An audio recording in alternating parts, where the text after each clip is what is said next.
তাফসীরের কিতাবের মধ্যে লেখেন, আল্লাহর কোন বান্দা যখন আল্লাহর জিকির করে বলে সুবহানাল্লাহ, যখন আল্লাহর কোন বান্দা বলে লা ইলাহা ইল্লাল্লাহ, আল্লাহ তাআলা বলেন ফেরেশতারা শোনো, তোমরা বলেছিলে আদম সন্তান বানাইবার প্রয়োজন নাই, আদম সন্তানেরা দুনিয়াতে যায় ঝগড়া ফাসাদ করবে, দাঙ্গা হাঙ্গামা করবে।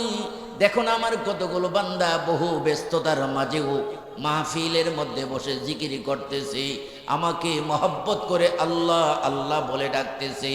ফেরেশতাগণ তোমরা একটু তাকায়া দেখো, জোরে জোরে বলেন সুবহানাল্লাহ।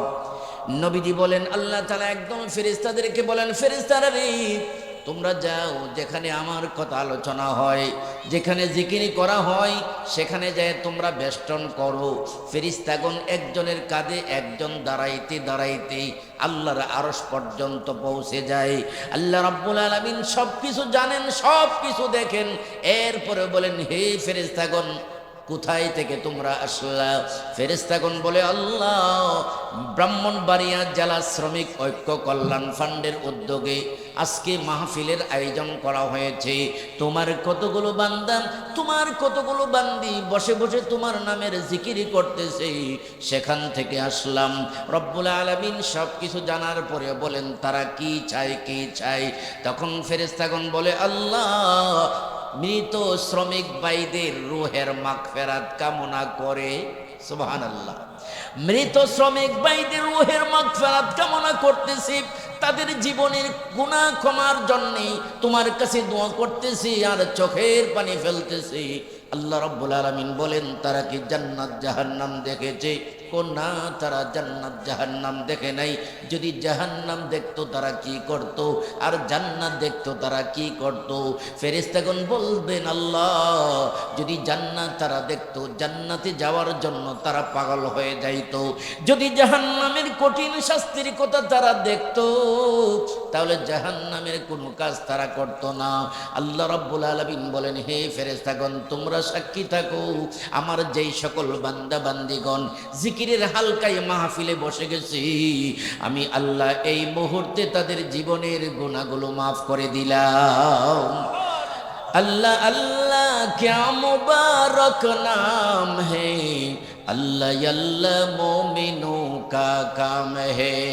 अल्लाह अल्लाह तो मेरा माबूद है, अल्लाह अल्लाह तू मेरा माशूक है।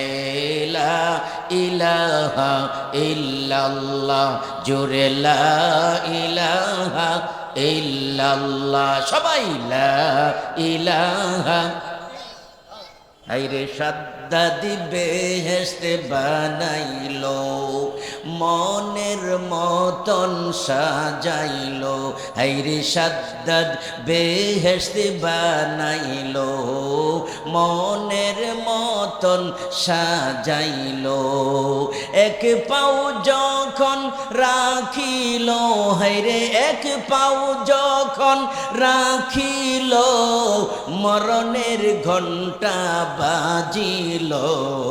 লা ইলাহা ইল্লাল্লাহ বলো লা ইলাহা, লা ইলাহা ইল্লাল্লাহ মুহাম্মাদুর রাসূলুল্লাহ সাল্লাল্লাহু আলাইহি ওয়াসাল্লাম। এই জন্য নবীজি বলেন উম্মতারা শোনো, ইন্না লিল্লাহি তাবারাকা ওয়া তাআলা উমুদাম মিন নূরি বাইনা ইয়াদাইল আরশ, ইযা ক্বালাল আবদু লা ইলাহা ইল্লাল্লাহু ইহতাজ্জা যালিকাল উমুদ, ফায়াকুলুল্লাহু তাআলা উসকুন, ফায়াকুলু কাইফা আসকুন ওয়া লাম তুগফার লিকাইলিহা, ফায়াকুলুল্লাহু তাআলা ইন্নী কদ গফারতু লাহু ফায়াসকুনু যালিক। সবাই জোরে জোরে বলেন আল্লাহু আকবার।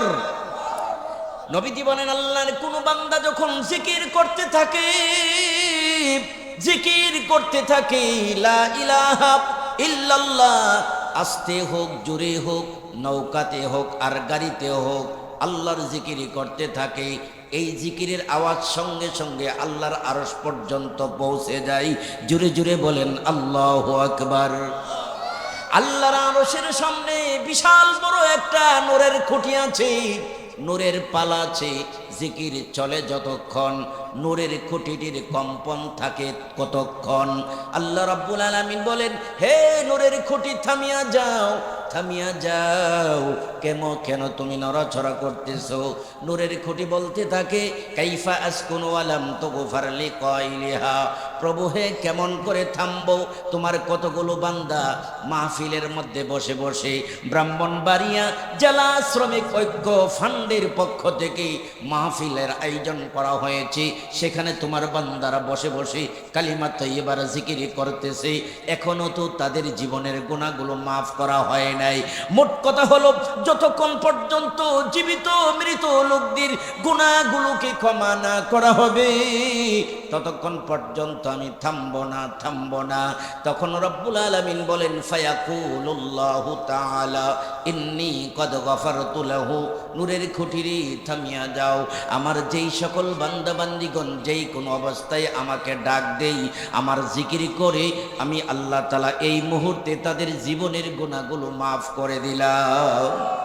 আমার বন্ধুগণ আসুন, কত মানুষ ঘুমন্ত অবস্থায় মারা যায়, কত মানুষ চলন্ত অবস্থায় মারা যায়, কত মানুষ হসপিটালে মারা যায়। যদি আজকে জিকির করে নিজের জীবনের গুনাহগুলো ক্ষমা করে নিতে পারি। গাড়িতে উঠলাম, মেড্ডা বাস স্ট্যান্ড থেকে উঠলাম, চলতে চলতে চলতে চলতে মাধবপুর পর্যন্ত যাব। ও বন্ধু, এর ভিতরে যদি জিকির করতে করতে সিটে বসে বসে যদি মুখটা দিয়ে মাঝে মাঝে জিকির করি, লা ইলাহা ইল্লাল্লাহ, লা ইলাহা ইল্লাল্লাহ, আমার আল্লাহর নবী বলেন, তুমি বাড়িতে যাইবার আগে তোমার সগীরা গুনাহগুলো মাফ হয়ে যাবে। আরেকটু জোরে সুবহানাল্লাহ বলেন। এই জন্য সব সময় আমরা স্মরণ করব কাকে? আরো জোরে বলেন কাকে? ও মুসলমান ভাইয়েরা, এই জন্য আল্লাহর নাম 24 ঘন্টা সময় হার হালাতে স্মরণ রাখা মুসলমানের দরকার। আওয়াজ করে বলেন, আছে না নাই? আমার আল্লাহ সদা সর্বদা সজাগ অবস্থায় থাকি।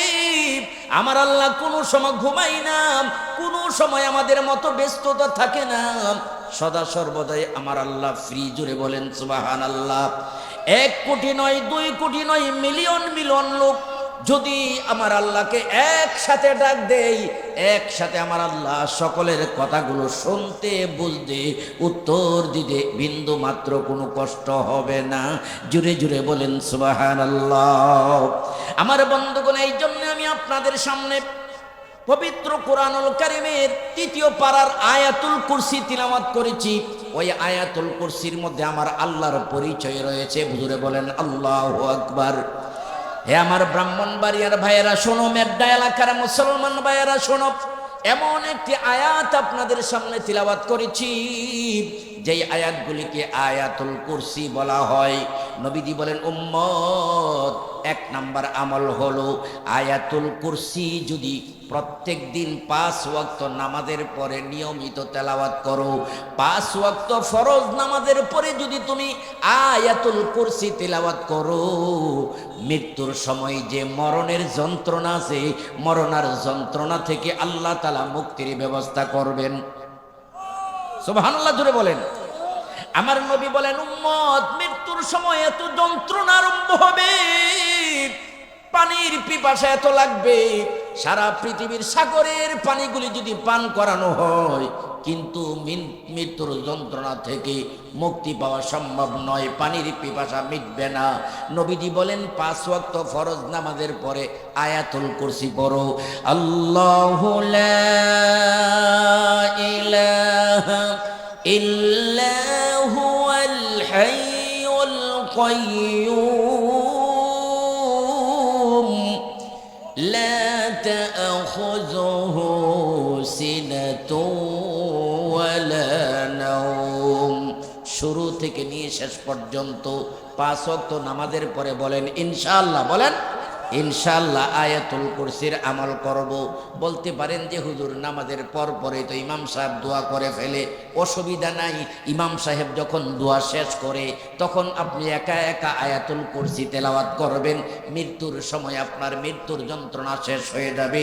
কারণ মরণের সময় যে কষ্ট, এই কষ্ট সাকরাতে যে পড়েছে সে ছাড়া আর কেউ জানে।